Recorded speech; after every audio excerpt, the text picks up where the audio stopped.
back. Thank you so much for joining me today.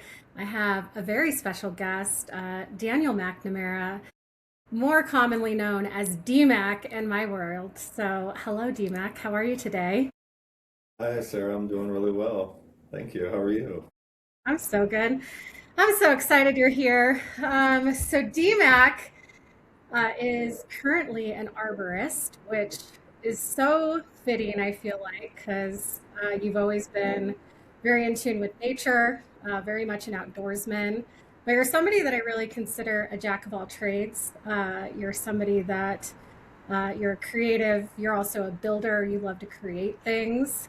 Um, you're currently in a you're thriving in your father role, and most importantly to me, you're a dear friend of both mine and my husband's. And I think that I've been very fortunate with all the people that been introduced to through my husband. And you're no exception to that. And you're somebody that I've always been able to connect to, have deep conversations with, and I just really appreciate that about you. So I was thrilled when you said yes, you would be willing to be a guest on my podcast, because I thought we could take some of the conversations that we've had and bring them here to the people. Beautiful. I need Yeah, to start coming on your show more often with all those lovely comments. yeah, yeah. No pressure, but let's start tuning in. So I wanted to start, D-Mac. I feel like you've always been a simple man. And when I say that, like, DMAC is, as I mentioned, an outdoorsman. The beard might give it away if you're watching. If you're not, definitely check out his photo. He's got it's beard goals for sure. But you've you've spent a lot of time like living in a tent. Right now you're living in an airstream. You have an outdoor shower, outdoor tub, you garden. And I've loved that about you since I've met you, because I just think it's so cool. And I think, especially this day and age, we're just not a very simple society anymore. We're very complicated and we need like all the things, or at least that's what it feels like. So tell me why you're drawn to that life, and like what is it that you really need in life? Well, I think at the core of it, and I tell my sons this, I really just need a safe place to sleep. I really like warm water, right? I need a place to sleep. I need a place to get warm, and I need good food and good friends. And those nourish me. And the rest is just extra. I was actually thinking about this today. It's like we make these lives really complicated when we're actually really blessed, right? You have dirty laundry, you throw it in a machine and you push go, and you come back in an hour and throw it in another machine, you hit go, and you come back and your clothes are clean, you go to the bathroom, it goes away, you turn on the tap and warm water comes out, cold water comes out. It's like really we're really blessed, and I think the the more comforts we have, we almost have like more time to think and become irritated about what we don't have. And so for me, if I have those things, I feel real blessed. Like you said, I lived in a tent, and I've lived in the back of my truck, and I've lived in beautiful houses, and at the core of it, I just need a safe place to sleep and good food, good relationship, and those are plenty for me. Yeah. Yeah, I love that. And I wish that we all felt like that, but I do think we do overcomplicate it. And it's like the more you have, the more you want almost, or the more you think that you need. Um, Yes. so yeah, I really admire that about you. So you're kind of in a transitional period professionally, which is so cool. And that's another thing that sparked this conversation is you have done a lot of your own personal development work. You've, I think, really found like this deeper connection to yourself. And you're starting to share that with men specifically, which I think is so needed in this world.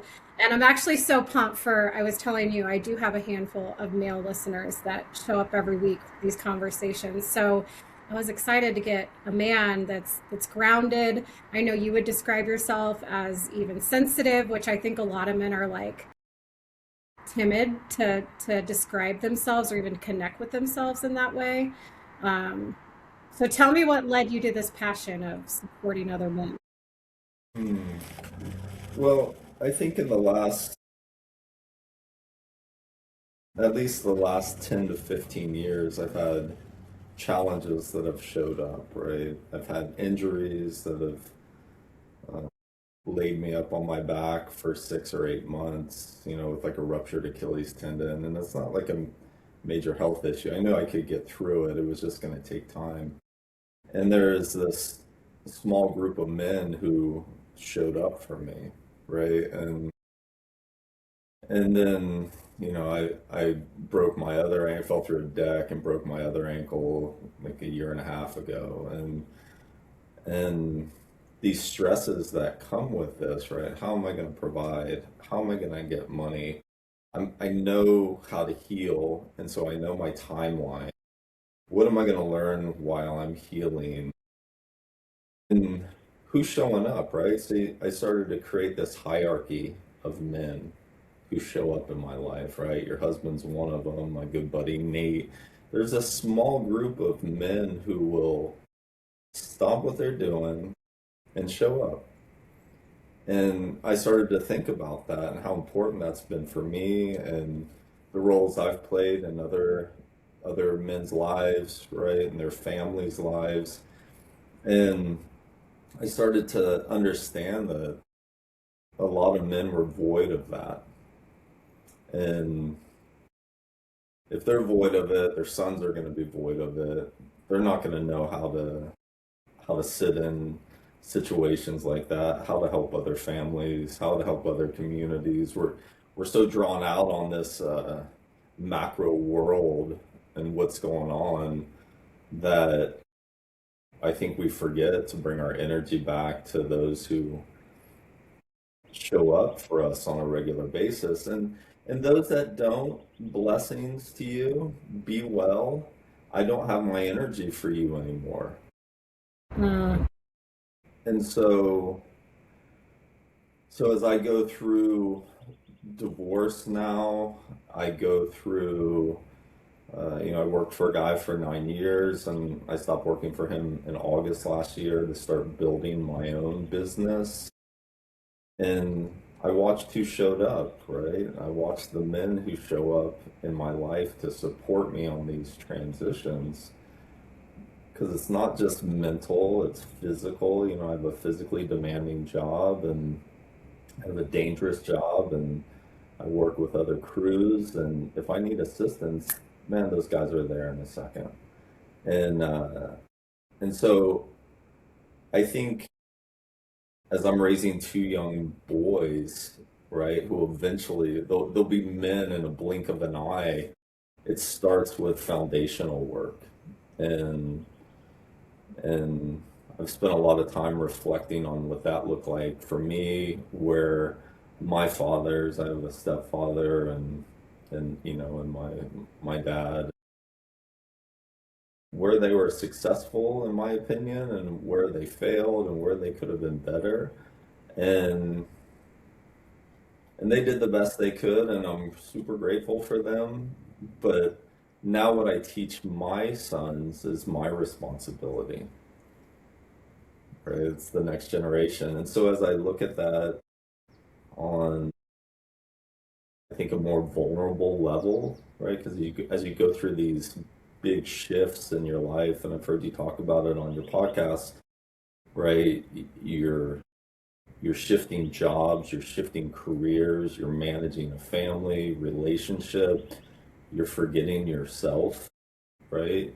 You go through these cycles of depression, right? It's like um, inhale, exhale, right? There's these wavelengths. And so as we all go through these moments, I think that if I really care about this community, it's important for me to reach out and find a way to create space for these men to feel safe, to come in, express, go back to their lives, sit in chaos, sit in order, and find comfort in it, be clear with what they have to say, create boundaries, and keep moving. So that might be a lot to unpack, and I'm still digesting it all. But I think it's important, and I'm real grateful for the men who've shown up during my challenging moments. Yeah. Well, I love that you brought that up because I think that's been such a big piece of my own journey. And I used to always say, like, I'm not really into small talk. And I think because there was a huge piece of my career that required a lot of small talk and Yeah, a lot of yeah, like, whining and dining clients. And, you're just talking about the weather, talking about yeah. just, things that aren't exciting me or my soul. And I think that when you go on this path of self discovery and growth and just like authenticity, vulnerability, all those things, you generally, at least in my experience, you will lose people along the way. And I think you brought up, it's, you just don't have the energy that aren't showing up for you the way that you want to show up for other people in their lives. And I just relate to that so much. And I think it's like refreshing for people to hear because I think that we try to,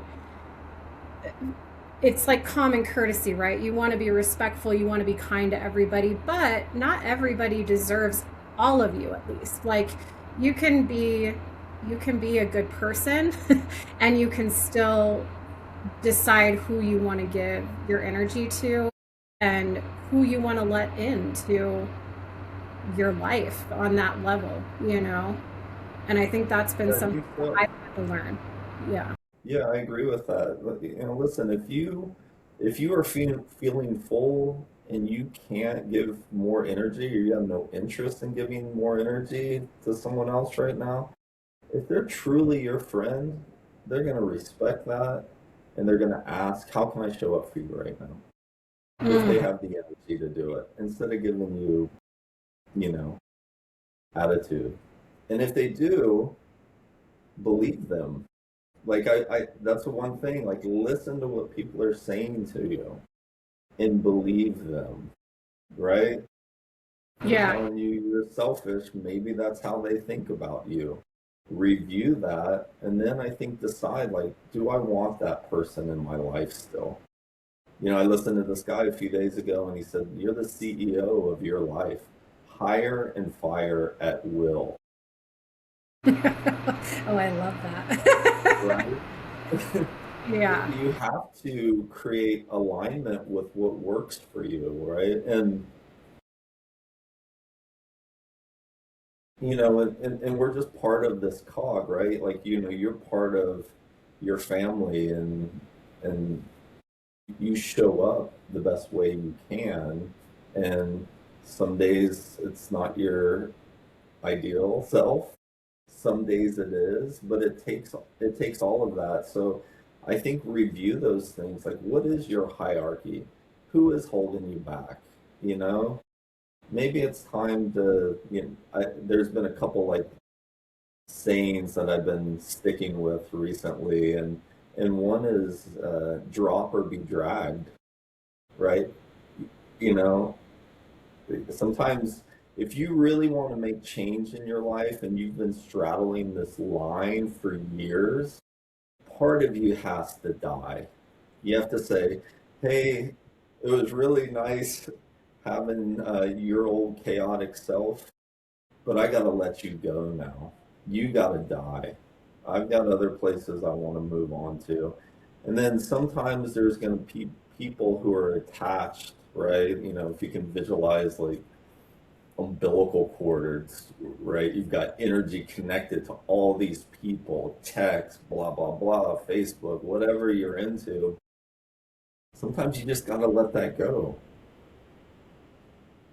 Yes. And and move more towards a path that works for you now. Because maybe 5 years ago it did, or maybe 10 years ago it did, but it doesn't align with where you are now. And it's okay, right? This is your life. It's okay to say, hey, this doesn't work for me anymore. Yes. I'm not comfortable with this relationship anymore. And Yeah. be clear, this is why it doesn't serve me. I don't like how you said this to me. I don't like how I feel in this, whatever it is, right? It's okay for you to say it. Well, and I think that's the thing with growth that people don't always talk about. It's like you think of growth, you think of all these positive things, right? That you're creating for yourself, this change, how good you're going to feel. But there is a piece of growth and that personal change that it's, yeah, it's hard. And a lot of times it is like grieving an old version of ourselves or like the things, the way we've operated for a really long time, whether it's personally or in our relationships. And you did mention your divorce, and so I would love to just hear kind of because I know with relationships it's tricky. And how do you know or how did you know when it's like that line of you mentioned forgetting yourself, earlier when you were speaking. Was that a piece of it? Did you feel like you were kind of losing yourself in your relationship or what was kind of the end all be all that was like, no, I gotta, this isn't it. Yeah, I mean, I don't think it comes down to one thing. It's a series, right? It's a series of events, right? Because it's a real serious thing. You have children who are involved. You have a partner who's involved that uh, you got together, right? And you created this dream, and you think you're on the same page, and you are at times, and then sometimes you're not. And I think that's really normal as we're 100 different people in one lifetime, right? And so you're not always going to match up. But I think you have to sit down, right? And sometimes it's important to sit with a counselor and be really clear through third party. But when you see these rhythms are not matching up, for me, it was important to come back to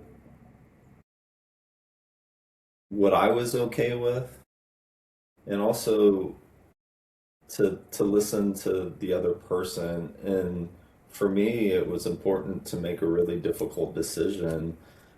And I think that allows space for this other person to really go on and create the life that they want. Hmm. And I think sometimes we go in thinking it's what we want, right? And we build and we build and we spend a lot of energy building together. And then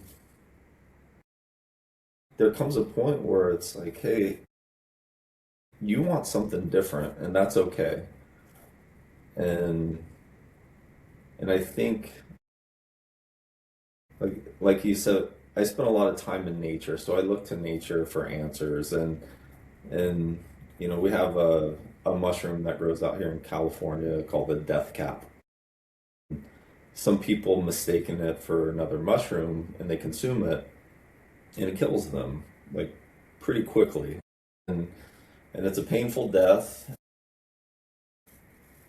And I look at that mushroom kind of as reference to things in my life, right? I don't hate that mushroom, right?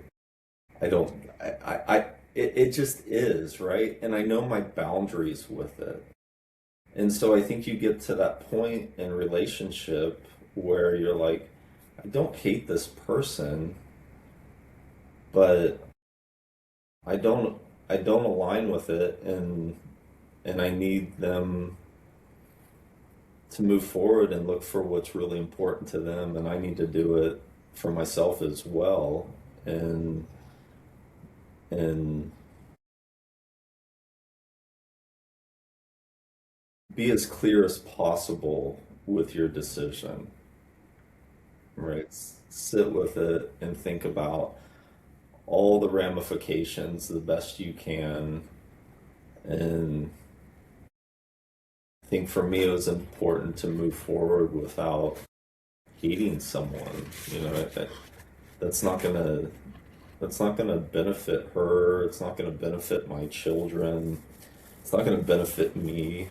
And so there were really tough defining moments, which I don't think I'll share publicly with respect to all of us, but I think get clear with what your boundaries are, and what you're okay with, and understand that this life is really fragile. Tomorrow's not promised to anybody, right? We think we plan like, our kids are gonna grow old, they're gonna have kids.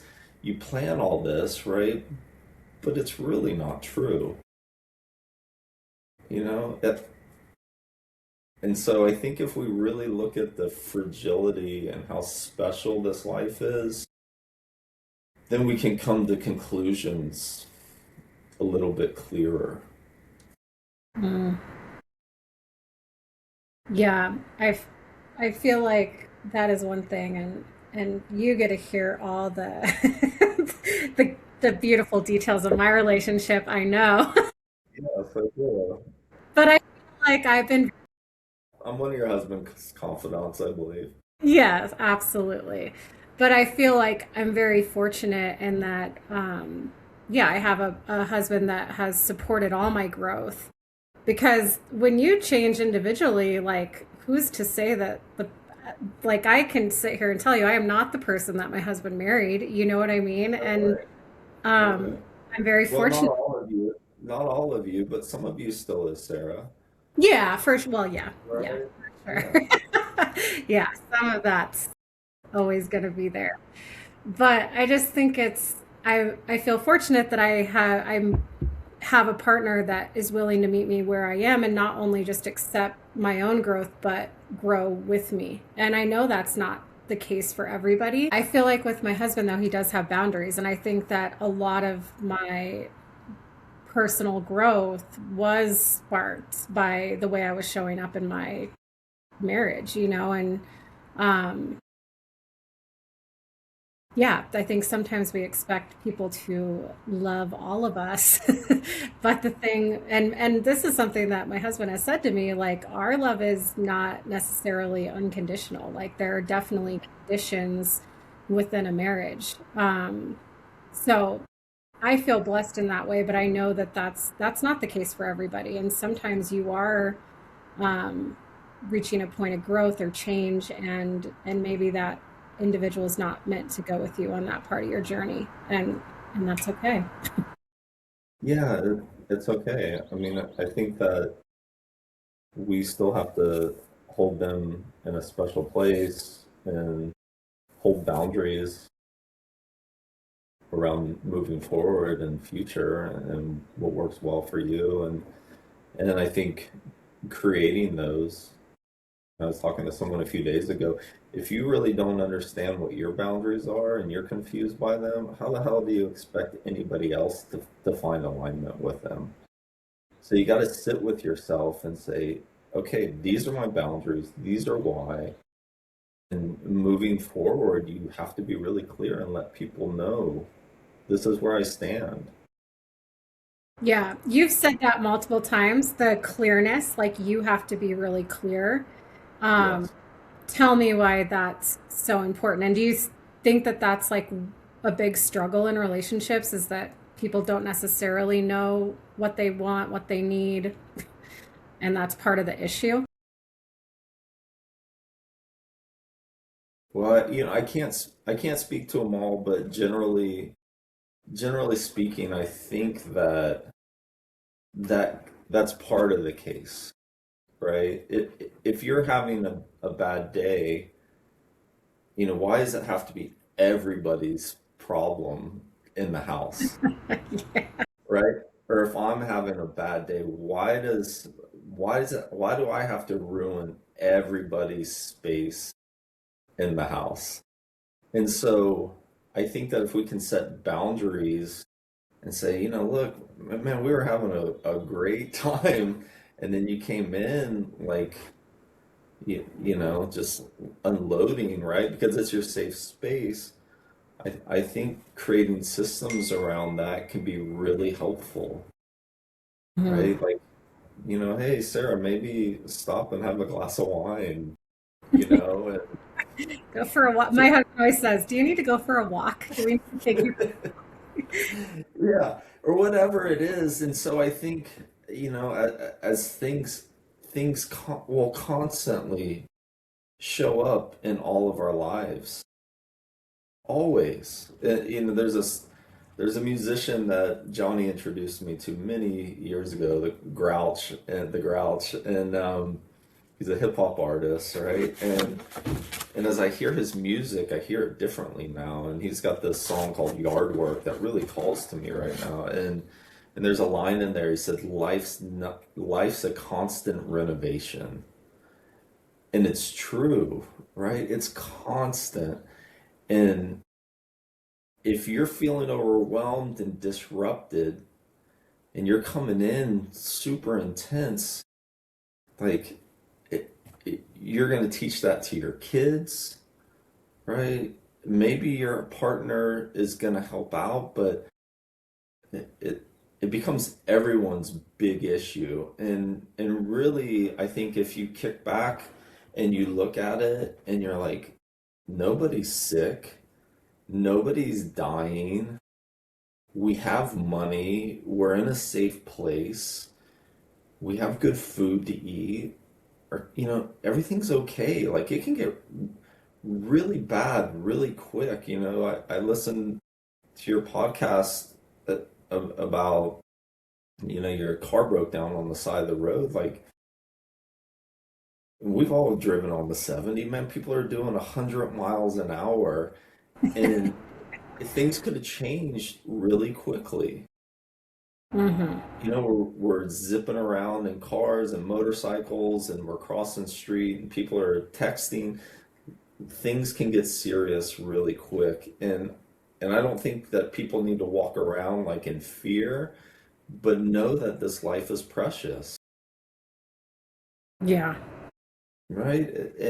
And so do your best, and you're not always going to be successful, but do your best and get grounded, check in with yourself, and be like, why am I so agitated right now?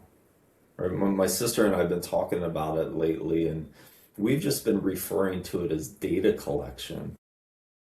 And it's been so helpful for me. I mean, what a great little nugget she gave me. Data collection. Somebody's got something to say to you, instead of saying, well, how quick can I come back with a reply? Look at it as data collection. Review it, write it down, think about it. What stirs me up? Why do I get stirred up like that? Is that how my mom used to get? Is that how my dad used to get? Well, maybe I can shift that. So I think spending some time getting clear, seeing how your activity is affecting everyone in your space, and understand, like, you're probably smashing through boundaries right now, right? hmm And you're teaching other people in your space to do the same thing. absolutely. Yeah, we talked about this previously, but yeah, energy is 100% contagious, and it's also a choice on how much energy you want to give something, someone. But that was something that Johnny would say to me often back in the day, is like, you're setting the tone for the whole house right now. And I think that Mhm. maybe as women, I and I can't, this is probably not true in every household, so I don't want to just blanket statement it, but I do feel like as women, and we should be viewing ourselves as this way, we are a leader in our household, whether that's with a partner, with your dog, with your kids, whatever that looks like for you. We have a responsibility as showing up in our and leading ourselves and leading our family, whatever that looks like. And so does the man. And so I just feel like that really like just sunk in with me when my husband would call me out on that and say, you're really setting the tone right now, because it is. I get upset, and I used to be far more reactive than I am these days because I'm much more grounded and in control of my nervous system. But there Yeah. was a time that like the littlest thing would just like it would just ruin my mood. And all of a sudden, yeah, Right. I'm bugged. I'm bugged with my kids, I'm bugged with my husband, and that's contagious. So we have a responsibility to not only ourselves, but to everybody that we're interacting with to manage that better and to be more aware of how we're letting other things impact us throughout our day. You're right. I mean, it's pretty easy to get to pissed off, and it's pretty easy to get to I'm gonna crawl into my turtle shell and not talk to anyone, right? Those are pretty easy. It's that gray stuff in between that takes work and it takes challenge and it's exhausting, right? I mean, imagine, remember when your kids were first learning how to read and write and they'd come home from school and they're just like cooked. Yeah, like And now. that's how it, yeah, that's how it feels. I mean, it it's challenging and you can not lean into it, and keep on that same path. And if it's working for you, great. And if it's working for your partner, great. But if it's not, you owe it to yourself, you owe it to your kids to shift that and and realize that it's a shared space. It's not just your space, it's a shared space. Totally. And and I don't, I think it's okay to break down and to be upset. It's like I talk to my kids, I'm like, it's okay to have all these emotions and but there's appropriate ways to go about it. Hmm. And if my youngest gets really angry, sometimes he likes to break or throw things, and I do too. So I understand it, but I work in the board culture field, right? So I'm comfortable with axes and chainsaws and so my sons are competent with them too. So we go out and swing an axe, or I'll light up a big chainsaw and we'll rip through wood, and it's an energy out, right? And it's productive, but you're still smashing stuff and still tearing things up, just not in this space. And so I think like finding outlets that can shift that dynamic a bit is important, right? And I'm speaking from experience. Anyone who's been around me knows that I can come with some big energy when I disagree. And that's not always right. And it's not always my best self. And so as I as I dial in the minutia a little bit and realize that, I'm raising boys. Now's my time to start. And I can't control the external, but I can control internally what's in my space and how I react, and like I have an example. The other day I was cooking dinner and it just been like it's at the end of the day, right? And you're on all day and my youngest boy is 5 and he says to me, Dad, what's taking so long? Right? And so I'm in my adult brain. I'm kind of, and I was like, oh, you know what? That's rude. Like you don't blah blah blah blah blah blah blah blah blah blah. I just start saying a bunch of stuff to him, and I look at him, and he's just looking at me like, what the hell? I was like, well, how about tomorrow night? You guys cook dinner, and I'll sit there with a glass of wine. Blah blah blah blah. Like. And he's looking at me like, man, what the hell is wrong with you? He's just like kind of big-eyed and then I watch him collect himself and he says, what I was what I was wanting to know is what part of dinner takes so long. He wanted to know like out of all the stuff I was cooking, what was causing dinner to take that long? You know? And me, it was like diarrhea of the mouth. Blah. Yeah. And and I just stopped and I said, "Oh man, I'm sorry." Right? The rice is what is taking so long. And if you like, you can cook dinner with me tomorrow night. I shouldn't have been reactive like that. I apologize. And it just shifted dynamic. Everyone was fine again. Boom. And my Totally. kids taught me that, right? My kids taught me that when they were babies. They would trip, scream, the whole world is ending. You go over there, you help them up a little bit. Oh, blah, we're good again. And so they taught me that out of all the things in this world, I'm in control of my brain. And I need to really lean into that. And as I look at things as data collection, it really is helpful. Yeah. Yeah, and we're all still humans, right? Because I have my moments too. I mean, trust me, I've got a teenager. I have my moments.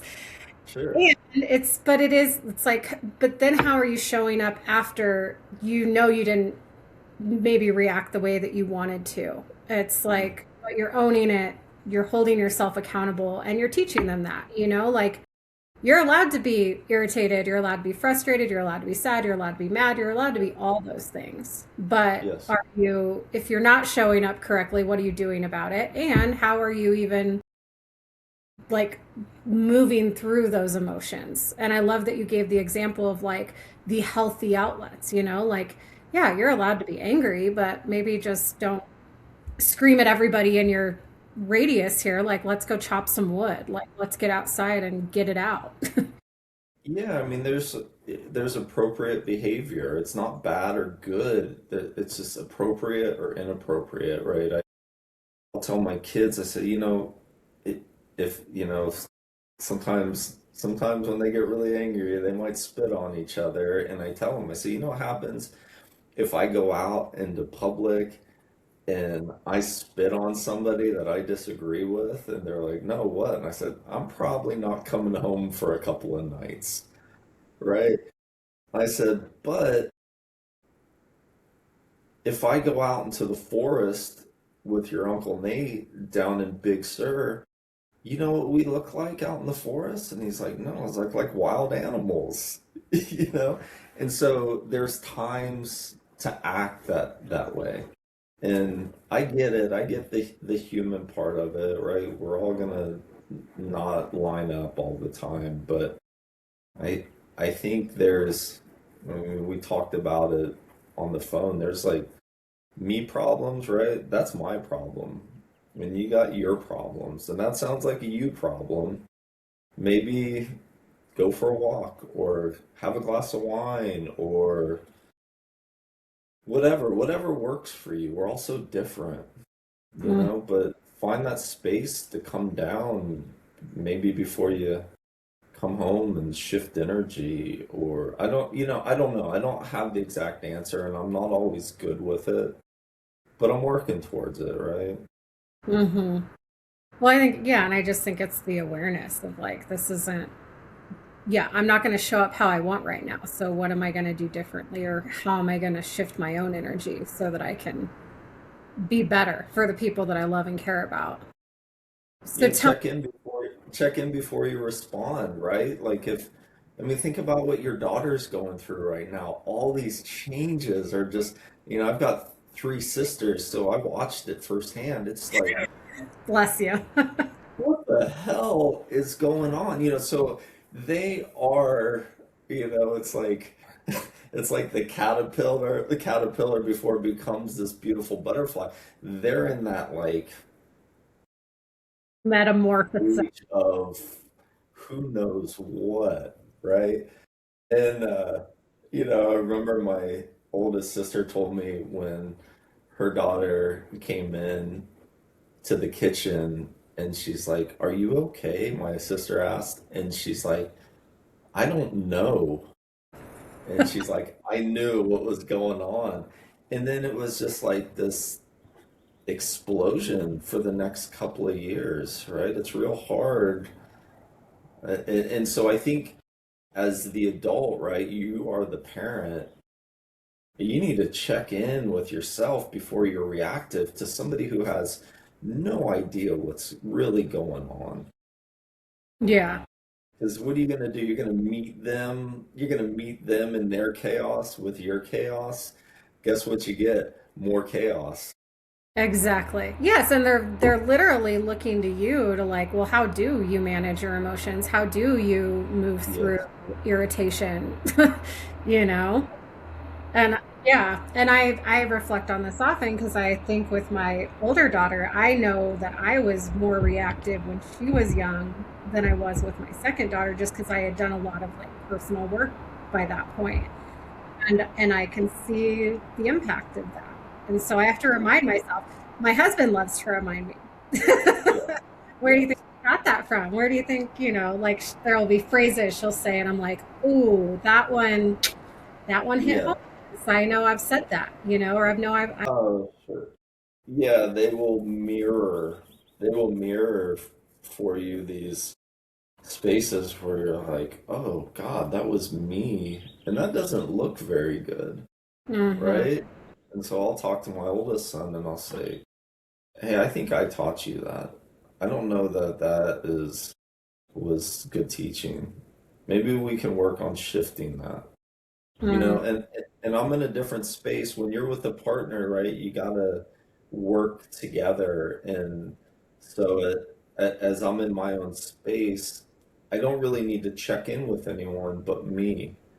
hmm And so, I might do things different, like not might, I do things differently than I would have before, right? Because it's only me and yes. my sons. And so I'll check in with where my energy is, right, at the end of the day. And, about a month ago, I was starting to feel real fried.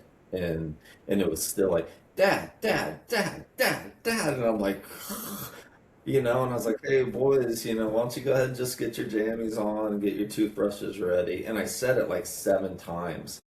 And I could feel myself. I was like, check in. Oh, you're getting angry, Dan. And all they are is basically high on mushrooms, right? These kids are just, they're chasing butterflies, and I'm expecting them to drop out of that for, you know what I mean? It's unrealistic. So I paused and I just turned all the lights off and I went and laid down in my son's bed. And they're like, are you okay? And I said, I just felt myself getting really heated. And I don't think it was that important for me to get that upset. And they're like, what were you upset about? And I said, I asked you like, a lot of times to get your stuff on and just get ready for bed. And I think I'm tired and irritated, and there was no reason for me to get explosive with you boys. And that's what I was feeling. So I had to really just turn the lights off and pause for a moment. hmm He's like, okay, we'll get our stuff on. And that was it, right? And so taking that moment to check in with myself, get grounded, and just pause. I was a bartender for 20 something years. When we wanted everyone to get the hell out, we didn't just say get the hell out. We started to 45 minutes before we turned the lights, we'd shift the lights, we'd shift music, we just slowly shift energy. And by the time 1:45 came around, guess what? Everyone's like, oh, hey, can we get our tab? We're tired, or we're, like, and so, I just did the lights thing, and that worked at that moment. Yeah, So, I've been doing a yeah, lot of walking away myself. yeah, it's Like, no, okay. that's what's best for the situation, like this is, yeah. So talk to me about men. Tell me, because obviously I want you to speak to the male listeners, but a lot of the women listeners are in relationships with men. So um, I think it's just eye-opening to hear a man's perspective. But what are you seeing as you kind of shift into this role of creating space and supporting men? What are you seeing that is like a common thread that men struggle with, either in relationships or as fathers or just in general? Well, out here, what I see is a lot of financial difficulties. California is really expensive. We're like $6 for a gallon of gas. A one bedroom apartments, 2,500 to $3,000 depending on, and more, but like as like a mid range. It's very challenging, and so I see men getting spun out on things that are out of their control, right?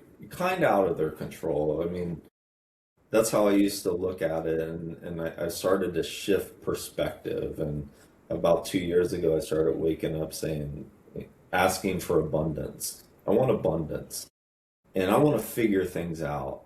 I don't want to be like, oh, I can't go on this trip right now, or I'm struggling to fill up my truck. I don't want to feel that anymore. And so as I hear these men saying that, I'm thinking, well, what can you do differently? What can I do differently? What can what are some things that I've been shoving my head in the sand and being like, I don't know how to do that.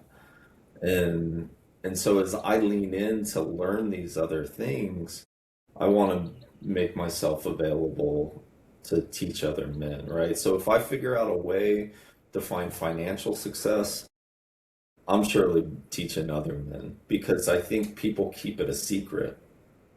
I worked for somebody for 9 years and I watched them achieve financial success, and I'm really happy for them, but I didn't learn it. You know, I learned skills. The man taught me a lot of skills, but financially I stayed in the same place, and I, and I had a moment when I broke my ankle a couple of years ago, and I was sitting outside and my mind is just churning, right? I'm just like smoking. Like how can I fix this? I'm $45,000 in debt right now. I have no I'm not earning because I'm broken. My body's broken. I've got mortgage payment, what can I do? And and after about an hour of my brain smoking, I went in and I took a shower, and within 2 minutes, I'm in a horrible panic attack. I'm on the ground in the shower in the basin in fetal position. I'm in horrible pain. Never had anything like this happen. And after like 20 minutes, I start to do breath work and I come out of it. And I'm sitting there, I'm like, oh my God, that was intense. And then I looked at myself as like Dan 2.0.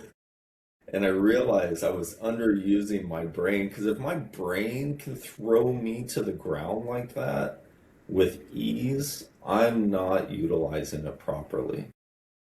And so as I started sharing that story with other men, they were really thankful for me showing this, like telling them about this really vulnerable moment in my life. And then they shared how that happened to them, right? Mhm. Where they Mhm. were at work when that happened, and they found themselves on the ground.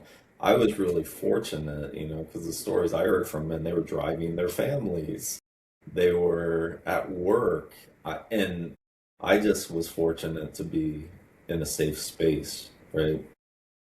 And so I want to let other men know that these things happen. It's okay to feel broken. It's Mhm. not okay for you to stay broken, right? That's weak. You have to regain power. You have to be part of community. You have to show up for family. If you have addiction, you need to shift that, right? Because you're not only eroding yourself, you're eroding those around you.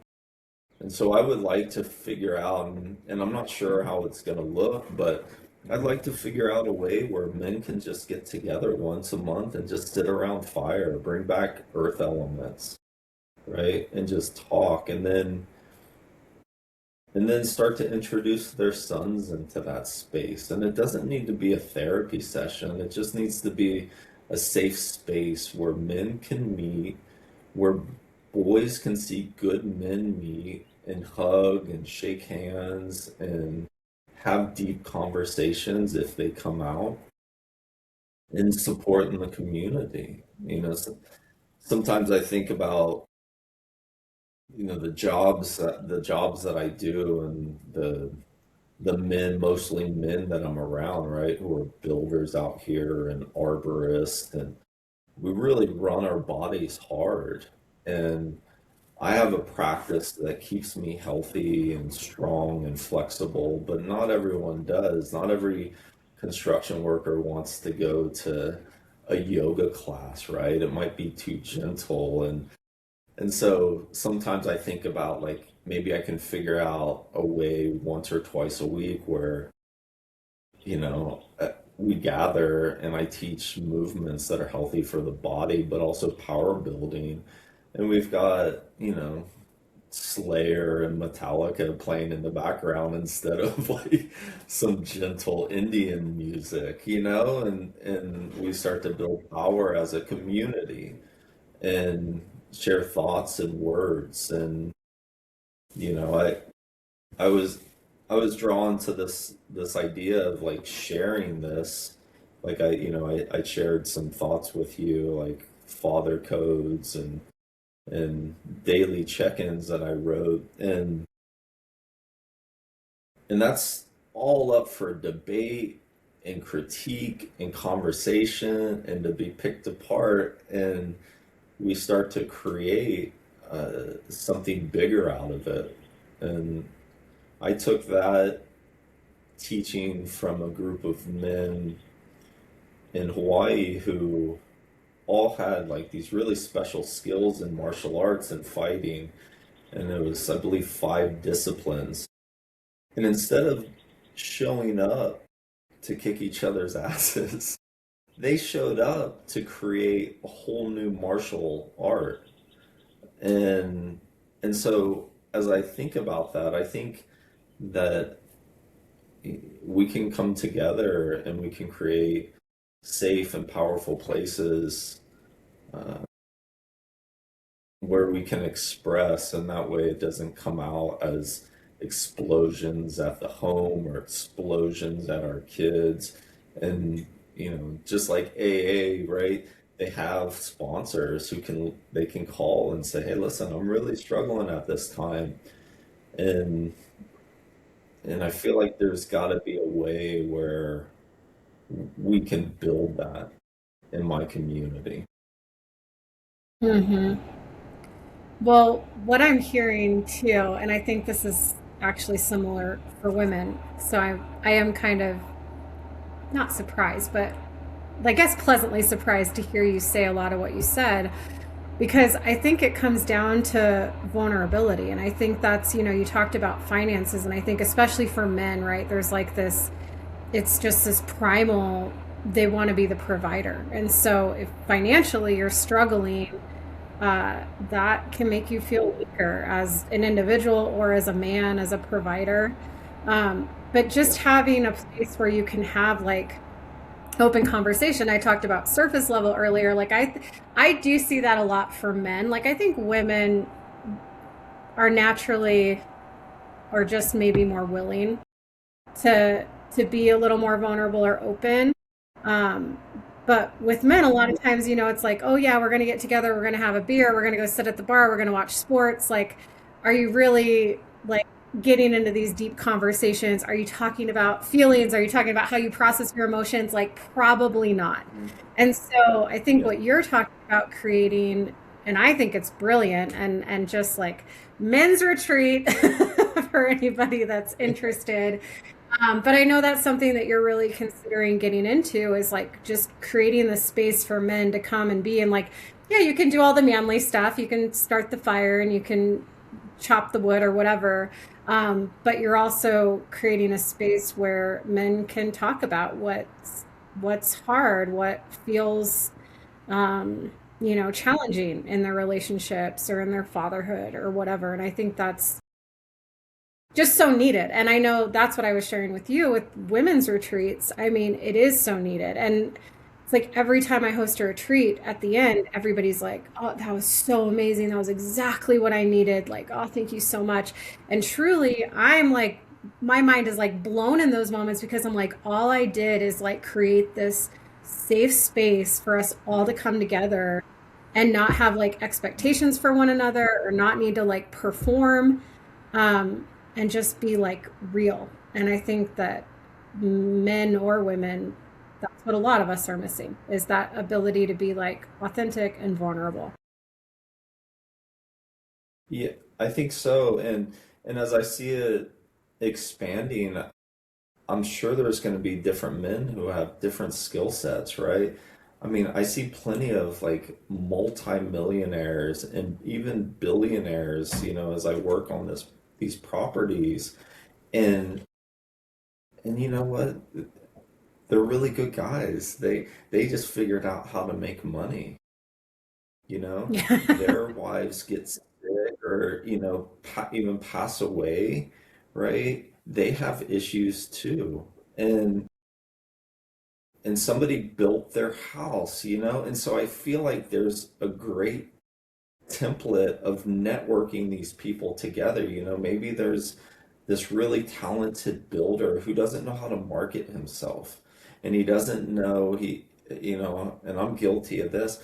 Oh, you like what I do here? Let me just do it for you, but realizing that there's trade and energy, and what we trade is dollar bills. And so having somebody teach these men this, right? I think there's great opportunity for men to just come around and sit by a fire and say, hey, this is where my skill set is, and this is what I've learned, and this is where I failed in relationship, and this is where I think I've done really well. And someone might see something and learn something at that moment, and it can be built on. I just think there's great opportunity for it. Yeah, I would agree. I would agree. Yeah. And there are so many men. I think there's so many men that already are craving that type of connection. Like that I believe is why I have male listeners, is because of the things that we talk about here, and like men are craving like that real talk too.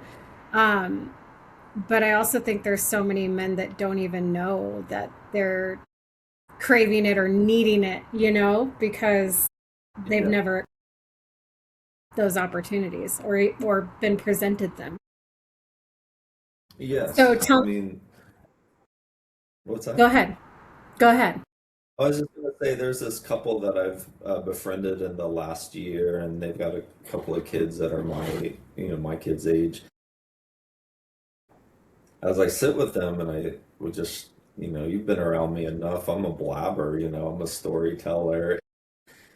And what he said to me, he said to me, he's like, when I get together with my guy friends, we don't talk about any of those things because, there's a couple of guys that I get together with. I'm like, man, I don't think I handled this well.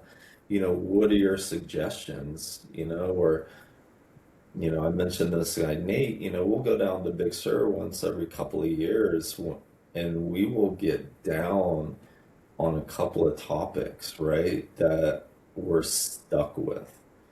And man, we'll spend 10 hours dissecting this. And so I told this guy that, and he's like, I've never done that with my close friends. We've never talked about how we could be better fathers or better partners. And and and I think that's where this idea came up is he's like, is there any chance you would sit down and just like facilitate conversation instead of us just sitting there drinking beer and talking about football? Mm, yeah. And and so I just I think you're right. I think that there's a lot of space for this, and I think I think men need to still feel powerful and still feel masculine, and whatever level that looks like, right? Because we're all so different. But I think they just need to be reassured, and I'm curious too, right? Because where I live up in the mountains, there's a lot of men that I consider capable, but then there's also a lot of men over in San Jose who are like maybe really successful businessmen and good fathers, but they're like, shit, I don't know how to change a tire, or I don't know how to start a fire, and I would like to learn those skills. And so I think, you know, part of me, before I ever do this, I want to send out like a questionnaire and understand like what is it that you're wanting to learn, Mm-hmm. right? Because if we are teaching, we also become better students, For sure. Oh, absolutely. Absolutely. right? Yeah, Yeah, I absolutely. can tell my kid, hey, don't put your jacket on the ground, and I come in and throw my jacket on the ground. You know, it just doesn't work that way. You hold yourself accountable to what you're teaching. And so I'd like to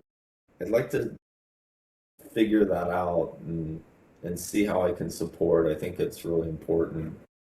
And I think that if I show up, other men are going to show up, and I think it's just going to, you know, it's like dropping a pebble in water. It's just going to ripple out. Yeah. Well, and I think there's this misconception too that like there is a balance of energies, you know, and it's like I look at you. This is something that's always like amazed me about you. Is like you're obviously very masculine. Like I'm looking at a bench that you built me with your bare hands. Like you built our arch for our wedding. Like you are the guy that's going to start the fire. Like yeah, you're sitting down so people can't tell, but you're over 6 feet tall. You're a big guy. Like you have all the masculine things happening, but there's also this very like you're in touch with your feminine side as well. You know, you've always been into yoga and meditation. You've always felt like very grounded to me.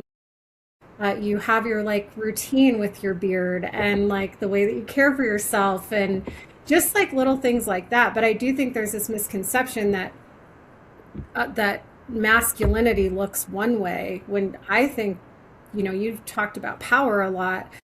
In my book, like the most powerful men are the ones that can also like tell you how they're feeling and hold themselves accountable, you know. So it's very much a balance.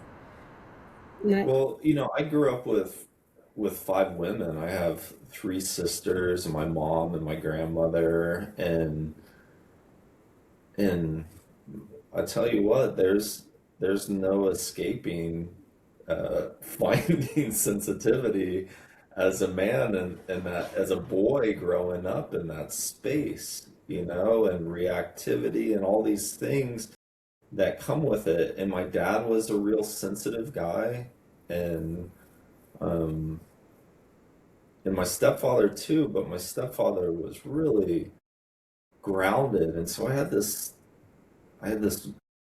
great network of men and women in my space, and I was really keen to reach out to other men in my community, and they were great teachers as well. It just doesn't have to be our fathers. And so yeah, I do. I mean, I was even thinking about it because I know when I talk about things seriously, I was like, man, am I gonna start crying on this? You know, am I gonna start That's crying on this yeah. podcast? And it just hasn't happened, but it's not that I shy away from it. Like it's real. It comes to me. I'll talk to my boys sometimes, and it'll just start coming out. And you know, I had a friend down years ago, about 6 months after my first boy was born, and I'm at this wedding, and she asked me, she's like, "Hey, the first time you saw your son, how did it change you?"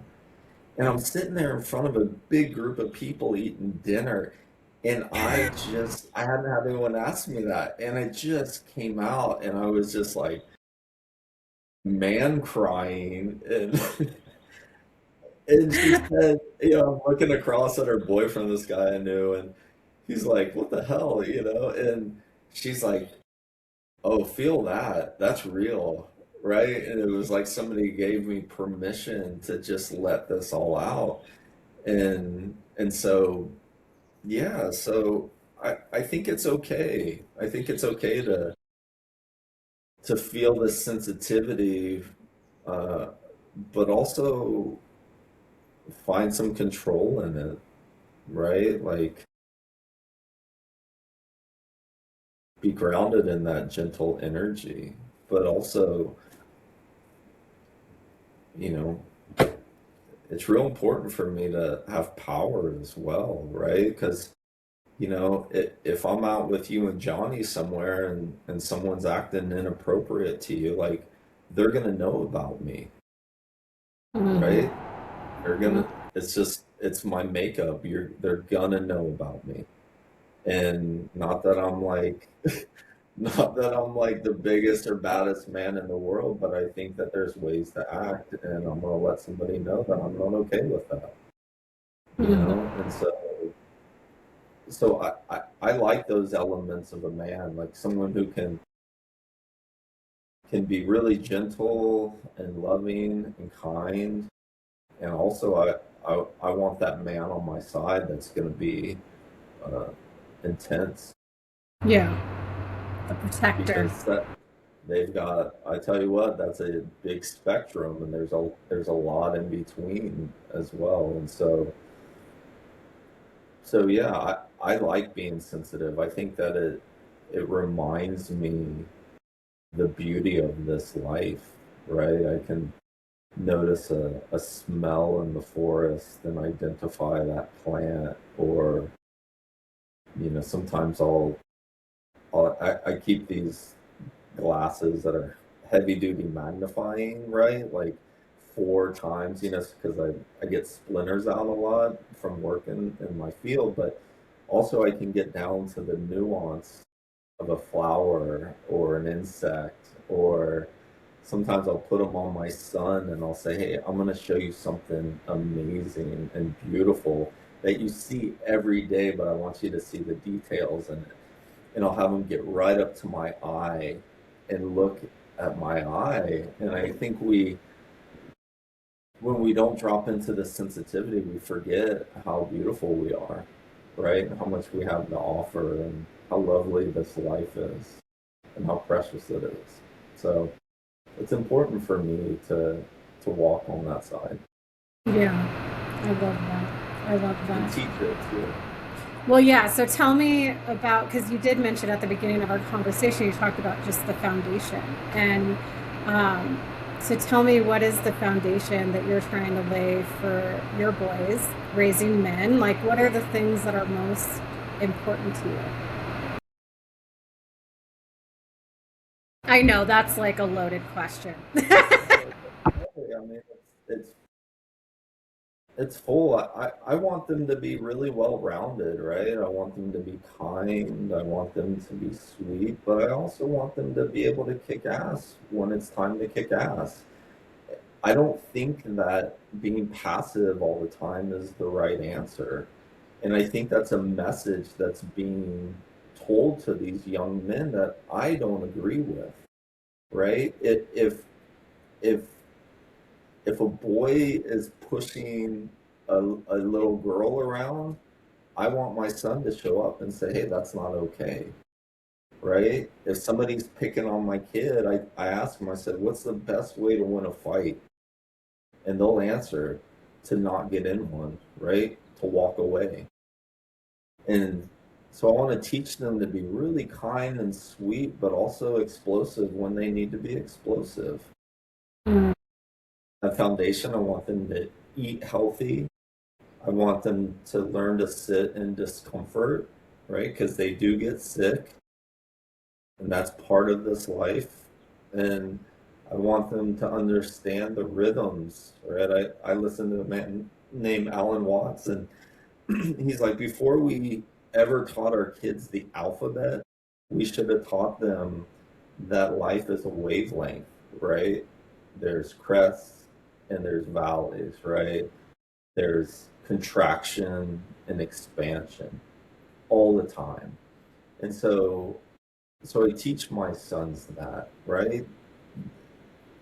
Yeah, you feel horrible. You have 104 temperature, you're vomiting. I mean, I'll tell them in the moment, but I was like, how are you going to really know what good is unless you feel really bad sometimes? It's just part of this life. And so I want them to be really well-rounded young men. I I want them to connect with nature. You know, we're out in the forest a lot, uh, and and I think creating foundation around good food, good safe times in nature. I mean, relaxation. I teach them. I was like, look, you can't just sit down to watch the Minions. You got to prep yourself up, right? We got to get popcorn ready. We got to make the bed as comfortable as possible, you know? So this is your time to relax. You work hard in school, you know, you work hard when you play. I mean, kids play beautifully, but they play serious, right? It's a lot of energy. Yeah, and hard. And Yes, and it's amazing. yeah, so I want to teach them like this is how you do your downtime. You don't just sit there and watch this movie. Like get comfortable, have a nice time, right? And I think the more that I can teach this, the more it sticks in. So I think healthy eating, I want to teach them kindness, I want to teach them explosiveness, and I want to teach them how to regulate big emotions, right? And then for my oldest, right, he's a caretaker, and I want to let him know that he doesn't always have to play that role. He can let somebody act out. It's not his job to fix that. He can check in and offer, but he doesn't have to keep offering, right? And so as I teach, I got to teach these two boys differently because they learn differently. Totally. Yeah. That that alone says you're doing a great job. I feel like that you know that and you're willing to do that. Yeah, thank you. I mean, yeah, I learned that lesson. I'd watched this movie on or documentary on this guy Magnus, who's like the greatest chess player that's ever walked this earth that they know about. And his father, he had two girls, and father and mother had two girls, and they had Magnus. And he's like, I realized if I put up a stick, the girls would jump over it, and then Magnus would just stop, and he would be really confused.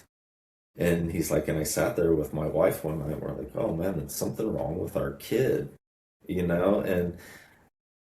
And so he started thinking about it, and he gave his boy this book on like Scandinavia, and it was like the latitudes, the longitude, all this, the flags about, you know, populations, all this stuff. And by the next day, he had everything memorized. And so he's like, he told his wife, I'm going to get him a chessboard. And Mm. she's like, why? And he's like, you'll see. And so he got him a chessboard, right? And by the time this kid was like 8 years old, he'd fly out to, I want to say it was like Harvard, and they'd have 12 of the best chess players at Harvard. And he could play all these guys blindfolded, memorize every single move, pull out that move, and at the end of beating them all, he could replay every single move so it could be documented, right? And what I really love about it is, I mean, yeah, it's brilliant. The guy's like, you know, this diamond, and but his father noticed where his skills were. And so I think it's important for me as, you know, I gently guide because they're already their own selves, you know. They don't have to be me. I don't need to put upon them that much. I want to teach them some pleases and some thank yous and some respect, and you know, this is how you get invited back Mm. to play with everybody, right? But they're going to be their own people, and I don't want to restrict that. That's I think that's would be arrogant and poor decision on my behalf. Like I want them to be themselves, and man, I will nourish that. I'm like Johnny, but I will do whatever that takes, right? Yeah. Yeah. It's important. It's important and it's very different. Yeah, I love that because that's not necessarily how I was raised. It was like you act this way, you show up this Yeah, way, you behave this way, you have these reactions, not those, and it's limiting for a child. So I think yeah, it's important what you're doing. And I love hearing about everything that yeah, you've been working on, Dan, and that you are wanting to share with the world. And I'm just really excited to see where that goes for you. And yeah. maybe it'll be a men's retreat. Maybe we'll have to collaborate on a retreat someday. I don't know. I love it. Yeah, I would appreciate you teaching me whatever you've learned because I know you've been in this and uh, and you're doing well with it, and I applaud those efforts. It's it can be daunting to build your own business, right? And you learn from failures and challenges and scarcity and feeling, the other day I felt overloaded. I was like doing all this paperwork and blah blah blah and calling out on invoices and managing kids and I was like yeah, I was like, you know what? I'm gonna take a nap. Yeah, some days that's the And I laid down and I took a 30-minute nap and I got up and got back after it. It's like, ugh, I can't. I can't be put upon this hard right now. It's gonna be there when I wake up, right? I can manage it refreshed. totally. Yes. That's also a skill to not push when what you need is rest. But yeah, you're advanced in Yeah, that. You figured that out. yeah, I'm a good napper. Yeah, me and Johnny, we're like part dog. We can go to sleep in a few seconds. Yeah. But yeah, it's so much easier to go with flow, right, than against. We talked a little bit about elements, and I think that, you know, a lot of times, a lot of times I want to be like water, right? And and take the path of least resistance and go with flow. But also I'm reminded, right, water pounds also sometimes. Water can be real powerful, and so it doesn't always need to look one way. And Yes. you know, and so as I move through this life and I try and figure things out just like we all are, you know, I'm reminded that the less I go against grain and the more I go with flow and understand what my flow looks like, then other people start to show up in support of it, right? You send out vibrations and you magnetize people who are in alignment with where you are now. Hmm. Yes. Yeah, and I'm excited to see who you attract into your world because yeah, you're just getting Me started. too. It's exciting. Well, anything else you want to share with my listeners before we wrap her up here? No, that was really nice. Thank you. You asked nice questions and I felt comfortable and I appreciate that. Good.